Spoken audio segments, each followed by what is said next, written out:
Baik, kita mulai, yaitu pertemuan kita tentang ukuran pemusatan. Ya.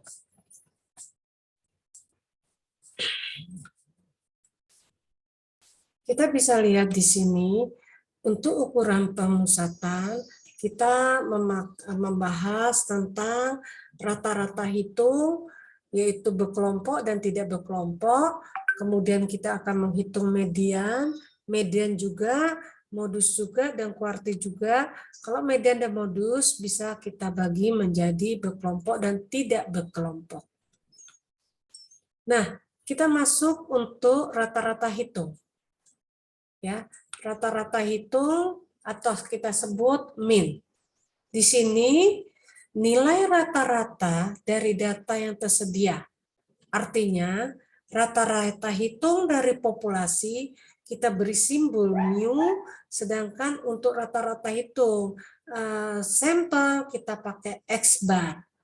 Nah, jadi rumusnya adalah rata-rata hitung secara umum dapat dirumuskan bahwa jumlah semua nilai data dibagi jumlah data. Jadi nilai datanya semua kita jumlahkan dibagi dengan jumlah data. Ini kita sebut mian ya, atau rata-rata. Nah, kita lihat contohnya di sini. Contohnya adalah nilai ulangan matematika Budi pada semester 1 adalah 7, 8, 5, 7, 8, 7. Maka untuk mencari rata-ratanya yaitu 7 X bar 7 ditambah 8 tambah 5 ditambah 7 tambah 8 tambah 7 yaitu sama dengan 42. Karena datanya adalah 6 maka dibagi 6. Maka X barnya itu rata-ratanya adalah 7 ya. Jumlah rata-ratanya rata-rata hitungnya adalah 7. Oke? Padahal datanya itu bervariasi, ada 5, ada 7, ada 8. Tapi kalau rata-ratanya kita sebutkan 7, kita peroleh. Nah, kita masuk pada rata-rata hitung populasi. Sama tadi, dia populasi pakai mu. Jadi, mu sama dengan rata-rata hitung, ya sama dengan X bar, yaitu rata-rata hitung dibagi N, yaitu ukuran populasinya. Misalnya diketahui di kota A terdapat 6 perguruan tinggi swasta. Masing-masing tercatat mempunyai banyak mahasiswa sebagai berikut. Misalnya 850, ada 1100, 1150, 1250, 750, 900. Nah, kita akan mencari berapa rata-rata banyak mahasiswa perguruan tinggi swasta di kota A. Jadi kita cari rata-rata populasinya. Mu sama dengan 850 ditambah 1100 ditambah 1150 ditambah 1250 ditambah 750 ditambah 900 bagi N, yaitu N-nya ada 6 perguruan tinggi. Sehingga kita dapat rata-rata hitung populasi dari perguruan tinggi itu adalah sebanyak 1000. Baik, kita lanjut. Kita lihat sekarang rata-rata hitung tertimbang. Rata-rata hitung tertimbang itu biasanya kita kalikan dengan timbangannya. Jadi rumusnya adalah XW sama dengan W1 kali X1 ditambah W2 kali X2 dan seterusnya sampai WN kali XN. Kemudian dibagi dengan W1 ditambah W2 sampai WN. Nah, ini contohnya yaitu sebuah perguruan tinggi membuka penerimaan mahasiswa baru dalam rangka penerimaan perguruan tinggi tersebut, melaksanakan ujian masuk untuk calon mahasiswa baru. Calon mahasiswa baru diwajibkan mengikuti tes kemampuan 3 mata pelajaran, yaitu matematika, bahasa Inggris, dan pengetahuan umum. Nah, untuk memberikan penilaian yang lebih baik, perguruan tinggi tersebut membobot setiap mata pelajaran yang diajukan. Matematika diberi bobot 50, Bahasa Inggris diberi bobot 30. Pengetahuan umum diberi bobot 20. Setelah ujian dilaksanakan, seorang calon mahasiswa baru mendapatkan nilai sebagai berikut. Misalnya matematika 65, bahasa Inggris 70, dan pengetahuan umum 80. Berapa nilai rata-rata calon mahasiswa tersebut? Nah, bisa kita lihat yaitu nilainya matematika 65 kita kalikan bobotnya. Bobotnya adalah 50. Kemudian bahasa Inggris yaitu nilainya 70 kalikan bobotnya 30. Ditambah lagi pengetahuan umum di mana nilainya 80 kali bobotnya yaitu 20. Nah, kemudian kita bagi dengan bobotnya atau W-nya tadi yaitu 50, 30 dan 20. Sehingga diperoleh X rata-rata dari tertimbang tadi 69,5. Oke. 69,5. Baik, kita lihat rata-rata hitung berkelompok. Bahwa kalau rata-rata hitung atau mean berkelompok itu kita kalikan dengan frekuensinya. Frekuensinya kita sebut sigma F. Jadi kita cari sigma F kali X bagi N. Nah, ini misalnya berat badan dari mahasiswa ya, atau berat badan dari mahasiswa ada yang kelas 50 sampai 52, 53 sampai 55, 56 sampai 58, 59 sampai 61 dan 62 sampai 64. Nah, jumlah frekuensinya beratnya yang kelas pertama itu 10, kelas kedua adalah 25, kelas ketiga 32 dan kelas keempat 15, kelas kelima 18, jumlahnya ada 100 mahasiswa tadi, ya. Nah, kita lihat nilai tengahnya. Nilai tengah kita ketahui bahwa 50 ditambah 52 bagi 2, sehingga dapatlah nilai tengah 51. 53 ditambah 55 bagi 2, dapatlah 54. 56 ditambah 58 bagi 2 dapat 57 dan seterusnya sampai 62 ditambah 64 bagi 2. Nah, kemudian kita kalikan F kali XI yaitu 10 kali 51, 25 kali 54, 32 kali 57, 15 kali 60, 18 kali 63 kita jumlahkan dapat 5718. Kita masukkan ke dalam rumus bahwa rata-rata hitung untuk berkelompok sigma FI ya, sigma FI XI dibagi N. Nah, sigma FI XI yaitu 5718 dibagi 100 sehingga dapatlah rata-ratanya adalah 57,18.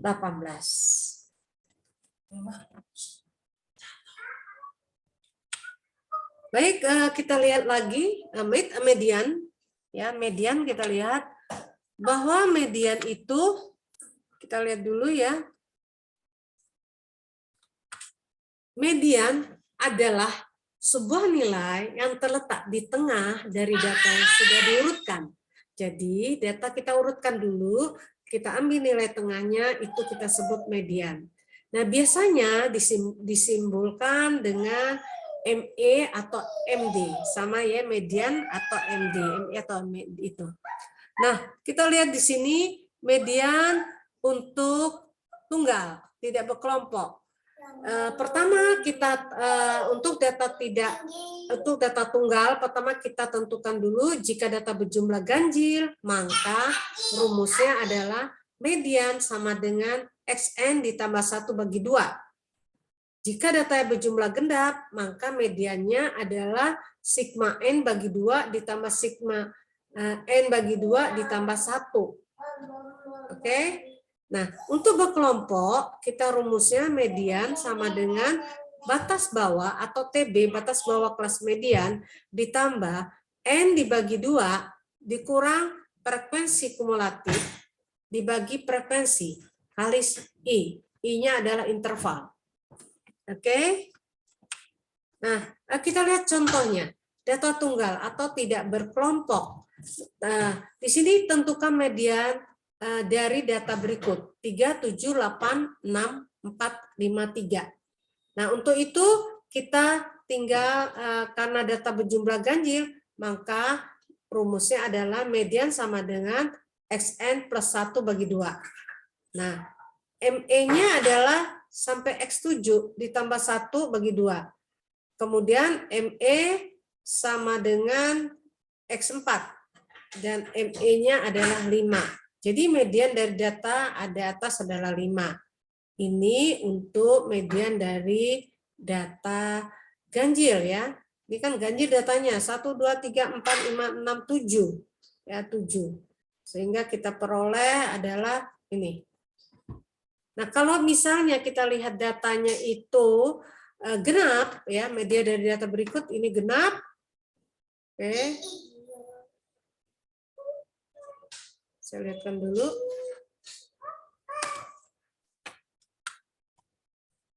Turunkan.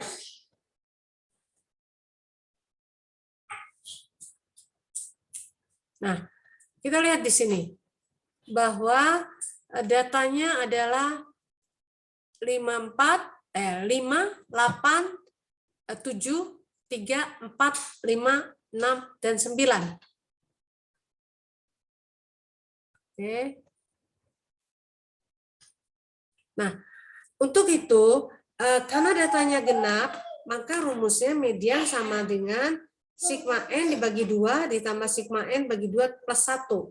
Nah, mediannya adalah sigma 8, yaitu sigma 8 dibagi 2 ditambah X 8 dibagi 2 tambah 1 bagi 2. Jadi mediannya X4 ya ditambah X5 dibagi 2 sehingga dapatnya 5 ditambah 6 dibagi 2 mediannya adalah 55. Jadi ini ya, ini 1 2 1 2 di sini. Nah, letaknya di sini ya sebenarnya mediannya, sehingga kita jumlahkan aja 5 ditambah 6 bagi 2. Ya, 11. 11 kemudian bagi 2 dapatnya 5,5. Kalau ini kan enak. Kita urutkan yaitu dari 3 3 4 5 6 7 8. Nah, nilainya karena ganjil ya kita tahu mediannya adalah 5. Ya. Kalau ini karena genap, maka kita bagi yang tengah-tengahnya bagi 2, disitulah dapat ininya. Baik, kita lanjut. Yaitu kita melihat data berkelompok, di mana ada sebanyak 26 orang yang terpilih menjadi sampel ya, ada 20 sampel, istilahnya 26 sampel, sehingga orang tersebut dipilih berdasarkan berat badannya dengan hasil pengukuran sebagai berikut. Hitunglah mediannya. Jadi ini beratnya 46 sampai 50 ada 3. 51 sampai 55 ada 2. Dan seterusnya sampai 81 sampai 85 81 sampai 85 ada 1 beratnya. 1 orang ya. Baik, kita lihat data berkelompok tadi, kita harus cari dulu letak mediannya pada kelas keberapa. Di sini karena datanya ada tadi kita lihat di sini ada 20 berapa nih? 26 ya. Sehingga kelasnya kita peroleh tengah-tengahnya ini. Ya, kalau kita lihat di sini tengah-tengahnya 1 2 3 4 1 2 3 4. Jadi di sini ya 61 sampai 65. Jadi batas kelas bawahnya adalah 60,5. 60,5. Frekuensinya 5, kemudian frekuensi kumulatifnya adalah 9 ya. Kemudian I-nya adalah 5, N-nya 26. Atau dengan cara kita lihat dulu frekuensinya itu tadi 26 dibagi N ya, 26 bagi N sehingga bisa kita ketahui. Nah, ini yaitu TB-nya 60,5 ditambah N bagi 2 yaitu 26 bagi 2 yaitu 13 ya. Oke, 13 dikurang frekuensi kumulatifnya. Tadi di sini dapatnya frekuensi kumulatifnya adalah 9. Dan frekuensi frekuensi yang sebenarnya adalah 5. Ya, di sini ya. 5. Dikalikan intervalnya adalah 5. Ya, 46, 47, 48, 49, 50. Intervalnya adalah 5. Sehingga mediannya adalah 64,5. Jadi median dari data di atas adalah 64,5. Baik, kita mencari modus. Modus adalah nilai yang sering muncul. Jadi paling banyak yang sering di dalam data tersebut. Nah, dalam berkelompok atau sekelompok data, modus bisa saja lebih daripada satu, yang dikenal dengan bimodus. Bisa juga trimodus, dan seterusnya. Modus disimpulkan dengan MO. Cara mencari modus dibedakan antara data tunggal dan data berkelompok.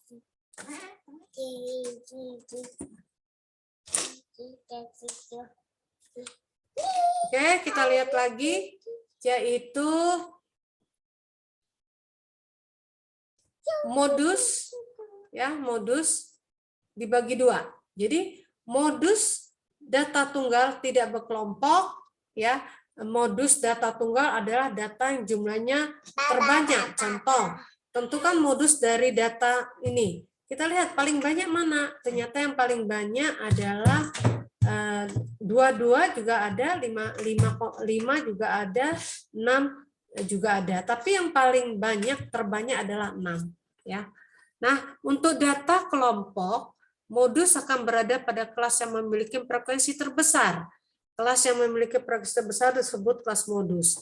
Di mana rumusnya modus sama dengan LO tepi bawah kelas dari kelas modus ditambah interval kali D1. D1 itu beda frekuensi kelas modus dengan modus sebelumnya dibagi dengan D1, yaitu beda frekuensi kelas modus dengan kelas modus sebelumnya ditambah D2, yaitu beda frekuensi kelas modus dengan kelas modus sesudahnya. Nah, ini kita lihat contohnya ya. Untuk mencari modus data yang sudah dikelompokkan, kita lihat frekuensi yang terbesar. Yaitu frekuensi yang terbesar dari pengelompokan data di atas yaitu 14. Berada pada kelas keempat. Ya, 14 ini modusnya paling besar, kelas keempat sehingga ininya sekitar 94 sampai 96. Nah, untuk itu LO-nya adalah 93,5. Dari mana 93,5? Yaitu ini kita tambahkan bagi 2 ya. Itu batas kelas modul bawahnya. I-nya itu adalah intervalnya 3. D1-nya itu adalah 14 ditambah 13 ya, 14 kurang 13, dan D2-nya adalah 14 kurang 4 sama 10. Sehingga kalau kita masukkan ke dalam rumus, maka didapatlah modusnya sebesar 96,5. Oke, kita lihat kurva simetris. X bar di sini, X barnya hubungan antara rata-rata median dan modus ya. X bar sama dengan median sama dengan modus.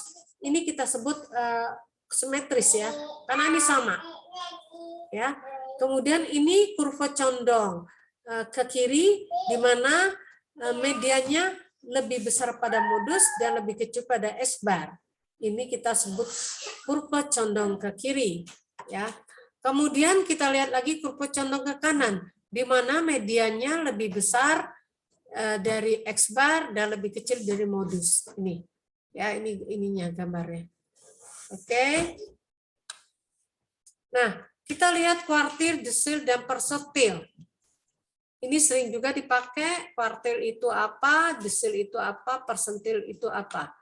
Kalau kita lihat di sini, kuartil adalah ukuran letak yang membagi suatu distribusi menjadi 4 bagian yang sama. Sedangkan desil membagi data menjadi 10 bagian yang sama. Persentil dibagi dengan 100 bagian yang sama. Kita lihat di sini kuartil. Untuk kuartil data tunggal, pertama adalah kuartil pertama dibagi bawahnya. yaitu Q1 1 kali N plus 1 bagi 4. Nah, kuartil kedua, Q2-nya adalah 2 kali N plus 1 bagi 4. Kuartil ketiga adalah Q3 sama dengan 3 kali N plus 1 bagi 4. Jadi, kuartil hanya ada Q1, Q2, dan Q3 saja. Nah, ini contohnya. Kita lihat contoh kuartil soal data tunggal. Data penjualan motor setiap bulan selama 7 bulan terakhir pada tahun 2021 adalah 7, 5, 6, 3, 3, 2, 4. Setelah diurutkan data menjadi 2, 3, 3, 4, 5, 6, 7. Nah, tentukan Q2-nya. Kita jawab Q2 sama dengan 2 ya, 2 dikali 7. 7 datanya ditambah 1 bagi 4 sehingga dapat 4. Nah, inilah adalah Q dari data tunggal. Sebenarnya kita cari aja tengah-tengahnya di data tunggalnya adalah 4 Q-nya. Kita lihat kuartil data berkelompok. Di mana kuartil pertama dibagi bawahnya. Jadi Q1-nya sama dengan LO ditambah I dikali N bagi 4 dikurang F dibagi frekuensi. Ya, di atas ini adalah frekuensi kumulatif dan frekuensi sebenarnya. Begitu juga untuk kuartil kedua. Q2 sama dengan LO ditambah I kali 2N bagi 4 dikurang F dibagi F kecil. Begitu juga dengan Q3, di mana LO plus I dikali 3N bagi 4 kurang frekuensi dan frekuensi kecilnya. Kita lihat di sini contohnya untuk data berkelompok. Kita lihat di sini ya. Nah, berikut data nilai matematika kelas 12, 1 IPS, tentukan letak Q3-nya. Jadi ini kita lihat nilainya ya. Nah, kalau kita lihat di mana letaknya? Q3-nya. Ditanya Q3-nya. Nah, kita lihat jawabannya, yaitu Q3 sama dengan N dibagi 4. N-nya tadi ada 120, bagi 4 jadi 30. Berada di kelas 4. Ya, di kelas 4, kita lihat dulu di sini kelas 4-nya. Nah, ini 1, 2, 3, 4, 70 sampai 79. Ya. Kemudian LO-nya adalah 69,5. Dapat dari mana 69,5? Kita lihat di sini. Karena kelasnya adalah 70,79, maka kelas LO-nya adalah 69 ditambah 70 bagi 2. Jadi 69,5. Oke, interval kelasnya adalah 10.